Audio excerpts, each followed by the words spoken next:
সহজ কৌশলে হাতি আঁকতে চান? প্রথমে কাগজের উপর ঠিক এভাবেই উল্টো করে দুটি ইংরেজি অক্ষরের মতো বাঁকানো রেখা টেনে নিন।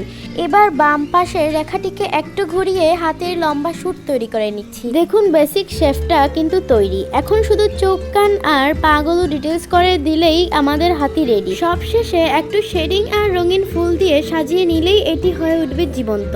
সাধারণ শুরু থেকে অসাধারণ এই রূপান্তরটি আপনার কেমন লাগলো কমেন্টে অবশ্যই জানাবেন।